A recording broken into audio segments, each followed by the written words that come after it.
Welcome to BKW Physics. I'm Mr. McConley. Today we're going to start out by talking about some physicists that I have written on the board here. Galileo, Tycho Brahe, Johannes Kepler, and Isaac Newton. Excuse me, and I'm going to try to kind of tie them together into one story here, and you can see how they relate on this particular topic. We'll start with Galileo. So Galileo is famous for dropping things off the Leaning Tower of Pisa and working on gravity. And one of the things he wrote 400 years ago approximately, someone asked him about gravity and why stones fall downward, and he responded, "What I am asking you is not for the name of the thing, but of its essence, of which essence you know not a bit more about than you know about the essence of whatever makes the stars go around.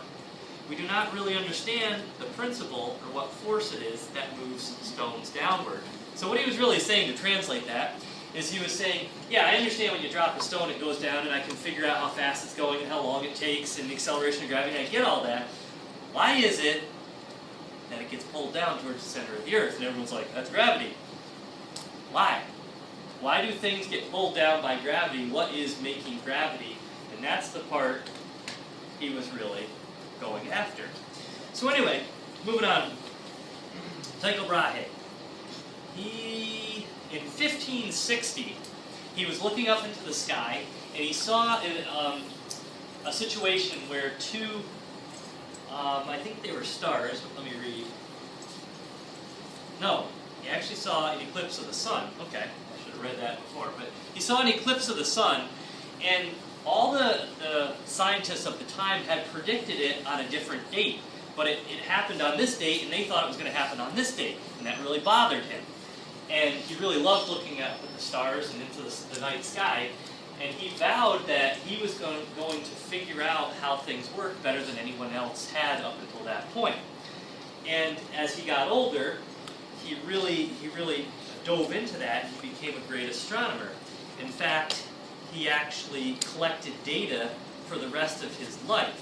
Now, he set up, the king at the time gave him an island that he could actually set up observation equipment, and he did that, and he set up the greatest equipment of the time, and they spent tons of money, and he made really great calculations, but he still wasn't sure how things worked. And then this guy, Johannes Kepler, who was a young student, he was 19 years old at the time he met Tycho Brahe, came along, and he started working with Tycho Brahe. And so the two of them worked together, and Kepler believed that Tycho Brahe's data meant something else. Like Tycho thought the data meant this, and Kepler said, no, I think it meant this. And in the end, it turns out that Kepler was really right, and Kepler took Tycho Brahe's data and came up with his own laws of motion, and he got all the credit, and you don't really hear about Tycho Brahe too much anymore. Like before this lesson, you probably never heard of it.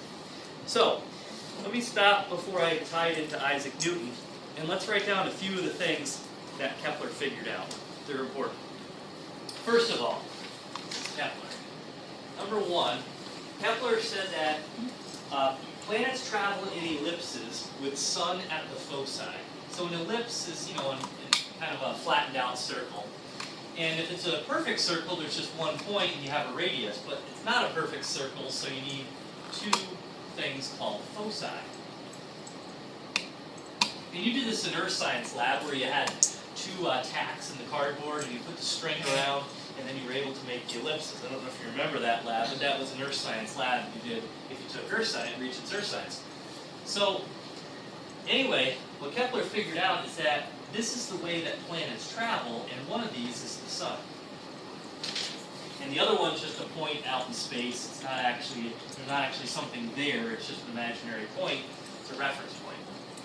Secondly, if you take this ellipse shape, and you say, okay, here's the planet, and it moves around this way, and you start, here's the foci, you trace back, say, okay, see this shaded little piece of pie right here? Let's say that's 1 month worth of time. It takes 1 month for the planet to go that far. In comparison, over on this side, this piece of pie right here is also 1 month. So over here, since the planet's traveling slower when it's further away, it doesn't cover as much ground, it only goes that far. Since the planet's closer to the sun, this is the sun right here, it's traveling faster because the gravity yanks it, pulls it around the corner, so it's a longer distance. But you know what's true about these two pieces of pie? They have equal area. So Kepler figured out that those two pieces of pie, for an equal time, there was an equal area in the ellipse. That was pretty hardcore. And then the third thing he figured out is a relationship